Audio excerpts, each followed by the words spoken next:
اب ان 3 سالوں کی خفیہ تبلیغ کے بعد رسول کو حکم ملا وَأَنذِرْ عَشِيرَتَكَ الْأَقْرَبِينَ کہ میرے حبیب اپنے قبیلے کے قریبیوں کو مجھ اللہ کی جباریت اور قہاریت سے ڈراتے ہوئے دین اسلام کی دعوت دے۔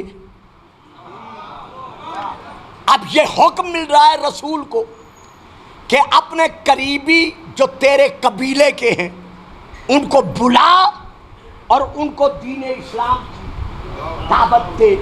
تو گویا دین اسلام کا پہلا تبلیغی جلسہ جو ہے اس کو منعقد کرنے کا اللہ حکم دے رہا ہے۔ میں بڑے آرام سے پڑھوں گا، یہ ٹھیک ہے گھڑی بہت تیز چلتی ہے، لیکن جہاں وقت رکے گا وہیں میں مضمون کو روک لوں گا۔ میرے حبیب اپنے قبیلے کے قریبیوں کو تاکہ قیامت تک پتہ چل جائے کہ تیرے قریبی کون ہیں، ان کو بلا اور ان کو دعوت دے۔ تو اسلام کا پہلا یہ بنیادی تبلیغی جلسہ ہو رہا ہے مکہ کی سرزمین پر۔ تو تمام مسلمانان عالم کے علماء کا میرے نزدیک، میں کسی اور کی بات نہیں کرتا، مجھ گلفام کے نزدیک تمام تر علماء ملت اسلامیہ کا یہ فریضہ ہے کہ اتنا اہم جلسہ، پہلا جلسہ، بنیادی جلسہ، جس جلسے کی کامیابی پر قیامت تک کے لیے دین اسلام کی کامیابی و ظفر یابی کا دار و مدار ہے، انحصار ہے، تو ان غریب بچوں کو، ان نوجوانوں کو، ان عزیزوں کو، ان بیٹوں کو، خواہ شیعہ ہیں یا سنی ہیں، رسول کے امتی تو ہیں، مسلمان تو ہیں، کلمہ گو تو ہیں، پھر انہیں بتانا چاہیے کہ یہ اسلام کا پہلا تبلیغی جلسہ مکہ کی سرزمین پر کس کے گھر میں ہوا۔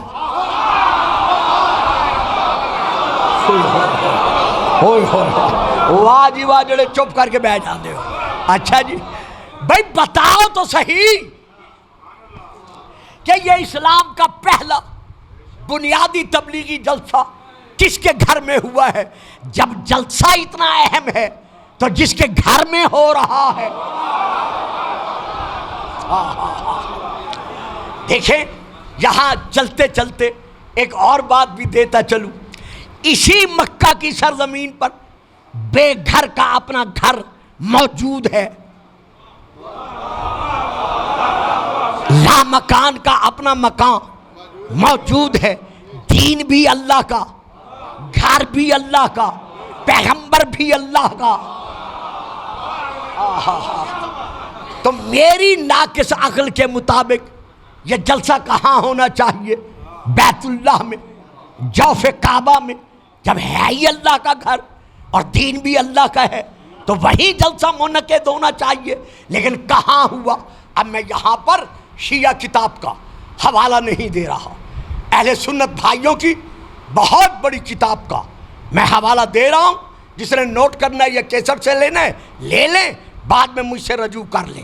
کتاب کا نام ہے سیرت حلبیہ، جلد نمبر 1، صفحہ نمبر 460، میں وہاں سے لے کے پڑھ رہا ہوں۔ اس میں یہ درج ہے کہ یہ اسلام کا پہلا بنیادی جلسہ کسی اور کے گھر میں نہیں ہوا۔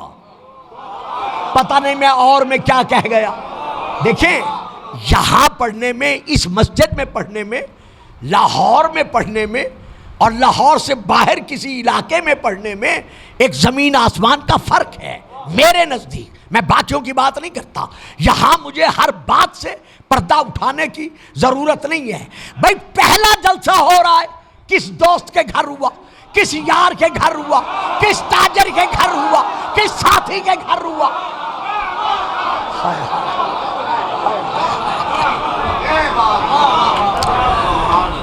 تو کہاں ہوا یہ جلسہ؟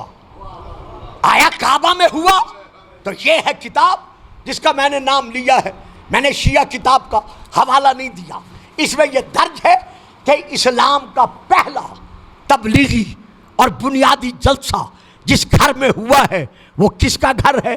مربی پیغمبر. ہائے ہائے، مربی پیغمبر، والد حیدر و صفدر. واہ صحیح واہ، واہ صحیح واہ.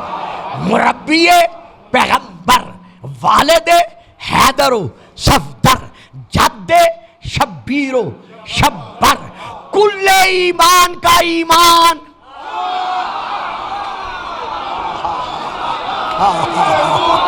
ہائے ہائے،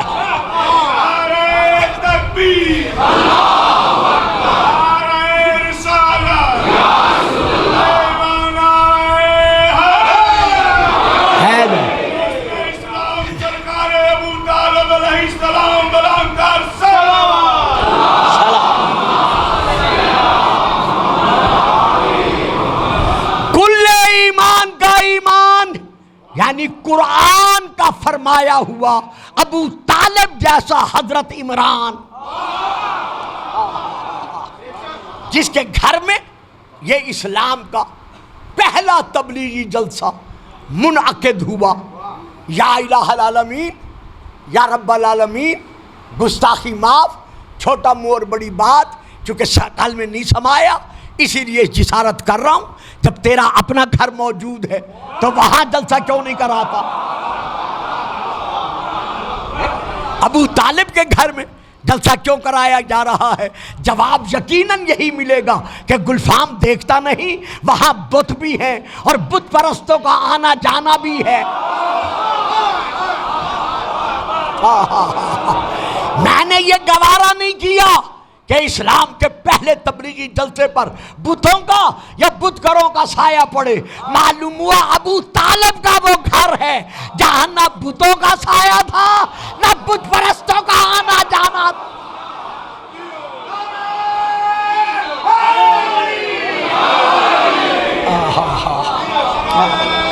بڑی مہربانی، بڑی مہربانی.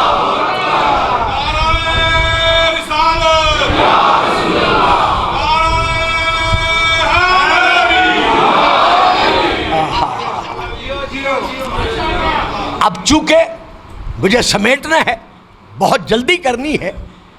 نمبر 1 تاریخ کامل، جلد نمبر 2 صفحہ نمبر 63.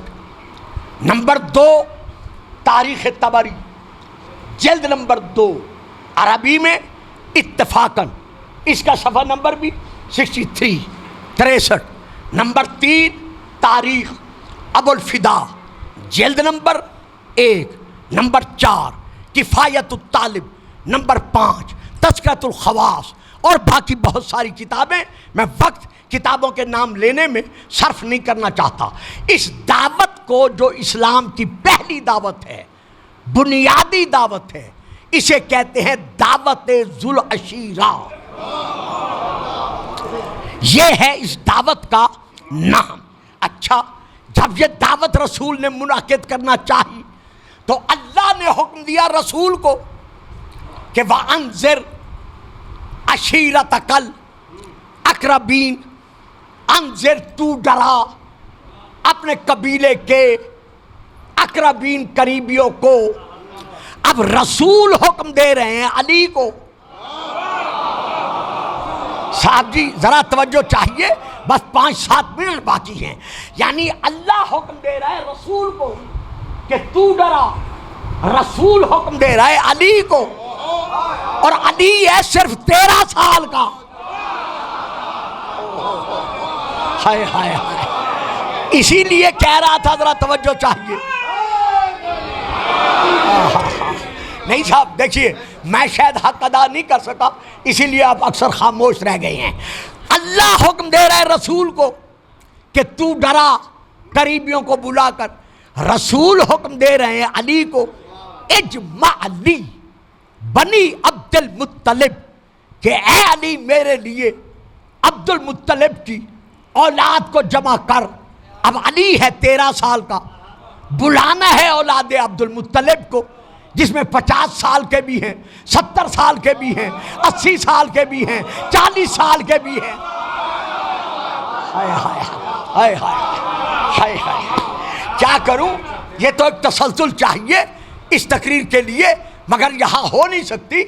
بات یہ ہے تاریخ عرب میں اٹھا کر دیکھ لیں، شیعہ سنی علماء جو تاریخ عرب سے واقف ہیں ان سے جا کر پوچھ لیں کہ اگر کسی بزرگ عرب کو کوئی بچہ بلانے جاتا تھا تو وہ اسے اپنی توہین تصور کرتا تھا، لیکن رسول بھیج رہے ہیں علی کو،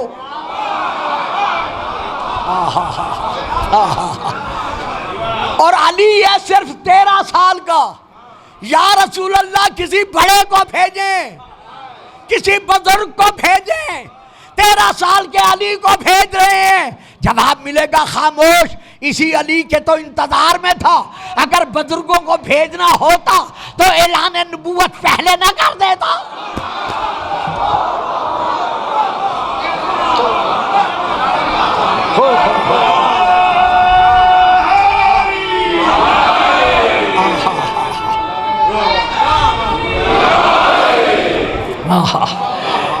میں علی کو چچا زاد بھائی سمجھ کر نہیں بھیج رہا، ابن عم سمجھ کر نہیں بھیج رہا، بلکہ میں علی کو بھیج رہا ہوں اپنا گواہ نبوت مان کر۔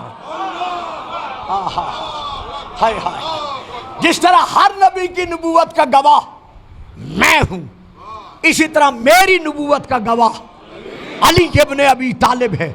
13 سال کے علی کو بھیجا کہ جاؤ اولاد عبد المطلب کو جمع کرو۔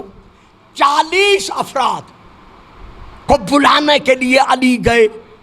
کوئی مسلمان مجھے تاریخ میں دکھا دے، شیعہ سنی دونوں تاریخوں میں، میں کھلے الفاظ میں اعلان کر رہا ہوں، کسی تاریخ میں دکھا دے کہ رسول نے اس 13 سال کے علی سے یہ فرمایا ہو کہ یہ نام ہے، یہ نام ہے، یہ نام ہے، یہ نام ہے۔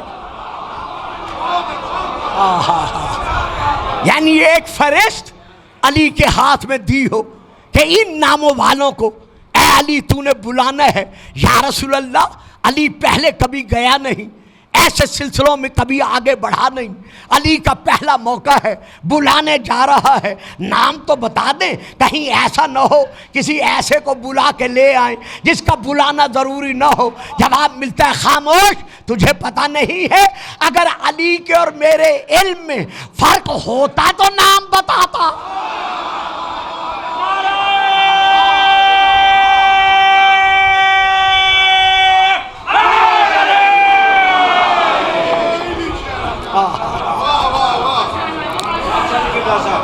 علی گئے، بلا کے لے آئے، جب لے آئے تو اب رسول نے پھر فرمایا، تاریخ کامل جلد نمبر 2، علی ایک دودھ کا پیالہ،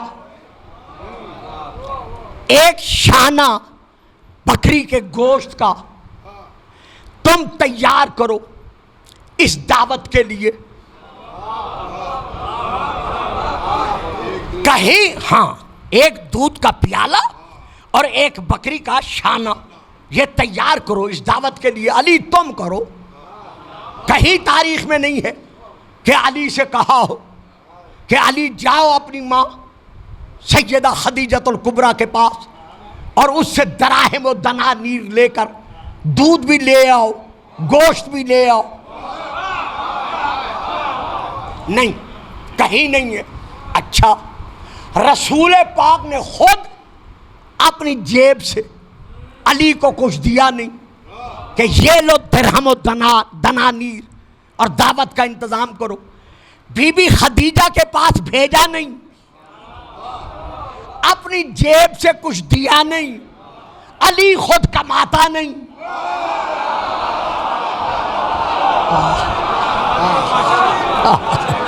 13 سال کا علی ہے، علی خود برسرے روزگار نہیں۔ پہلے دن بھی انتظام ہوا، دوسرے دن بھی ہوا، تیسرے دن بھی ہوا، اب مجھے بتائیں مسلمانان عالم کہ اسلام کی پہلی بنیادی دعوت پر دولت کس کی خرچ ہوئی؟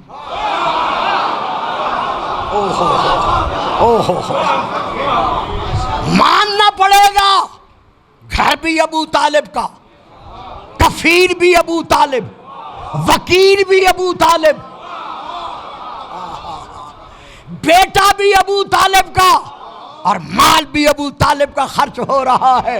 تو جب آج تم سیاسی جلسے کے انعقاد پر جو پہلا بنیادی جلسہ ہو کسی دشمن کا احسان لینا گوارا نہیں کرتے، تو اگر نقل کفر نہ باشد ابو طالب کافر تھا تو اللہ نے سارا اسلام ابو طالب کے احسان میں کیوں رکھا؟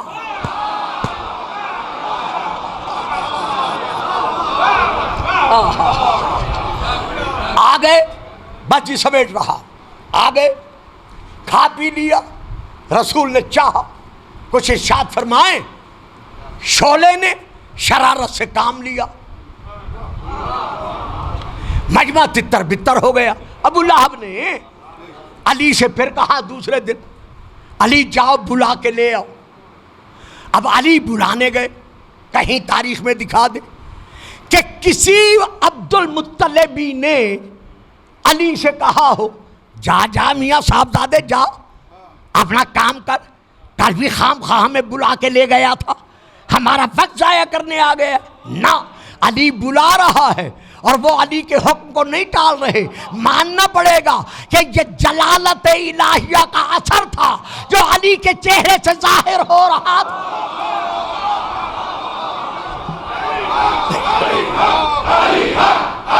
دو سید علی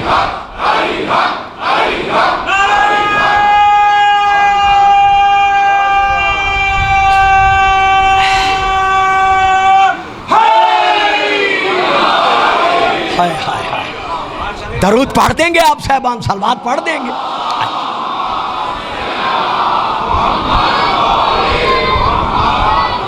دوسرے دن آئے، کھا پی کے پھر چلے گئے۔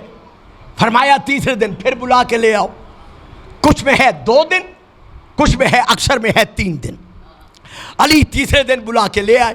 اب میں پڑھ رہا ہوں کتاب الغدیر جلد نمبر 7 اہل شیعہ کی کتاب، کہ تیسرے دن کھلانے پلانے کے بعد جب رسول نے چاہا کہ میں کھڑے ہو کر خطبہ پڑھوں، ابھی ارادہ ہی کیا تھا کہ ابو لہب نے چاہا کہ میں پھر اٹھ کر محمد کو ٹوکوں، ادھر اس نے چاہا، ادھر اللہ کے شیر نے گرج کر کہا۔ سمجھ تو گئے ہو نا بچے؟ اللہ کے شیر نے یعنی حضرت ابو طالب نے بھرے مجمع میں گرج کر کہا، کس کو؟ ابو لہب کو، اسکت یا آورو، چپ کر جاؤ بھینگے۔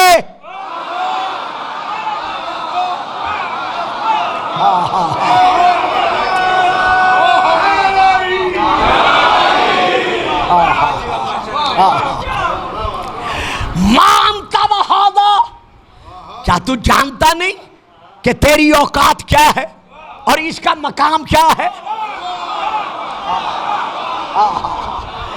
اللہ اکبر۔ اگلا فکرہ سنیے گا، خدا آپ کو سلامتی دے۔ اب آپ نے رسول کی طرف دیکھا، حضرت ابو طالب نے دیکھ کر کہا، قوم قوم قوم یا سیدی۔ واہ بابا جی واہ، جڑے چپ کر کے بہ گئے۔ قوم قوم یا سیدی، اے میرے سید و سردار، آپ اٹھ کر کھڑے ہو جائیں۔ اب میں پورے مجمع کے سامنے ہاتھ باندھ کر گزارش کر رہا ہوں، بابا جی میری سمجھ میں نہیں آتا، جو محمد کا کلمہ پڑھ کر امتی محمد کو اپنے جیسا بشر کہے وہ تو مسلمان ہے۔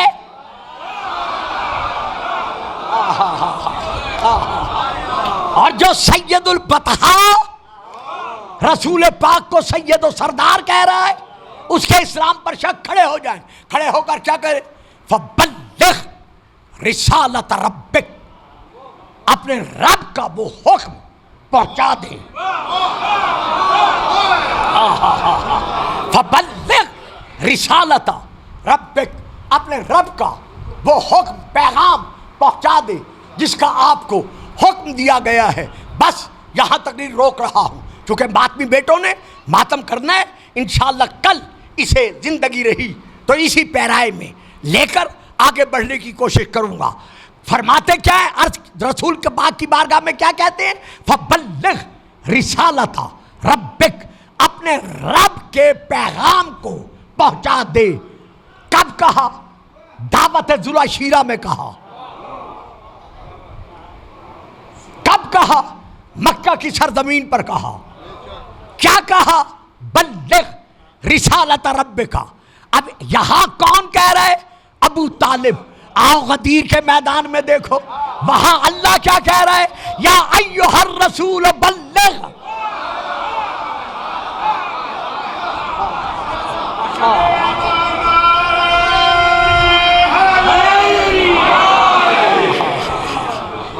اللہ اکبر. رسول پاک نے اعلان کیا، خطبہ پڑھا. کل انشاءاللہ میں وہ خطبہ پڑھوں گا. زندگی رہی جو رسول پاک نے دعوت ذوالعشیرہ میں پہلا اسلام کا بنیادی خطبہ پڑھا ہے، اور اس خطبے پر آخر میں کہا ہے ایکم یواذرنی علی ھذا الامر. تم میں سے کون ہے ایسا جو آج میری مدد کا وعدہ کرے؟ اگر مدد مانگنا اللہ کے علاوہ کسی اور سے شرک ہوتا تو محمد پہلی دعوت میں اپنا مددگار نہ مانگتا. مل کر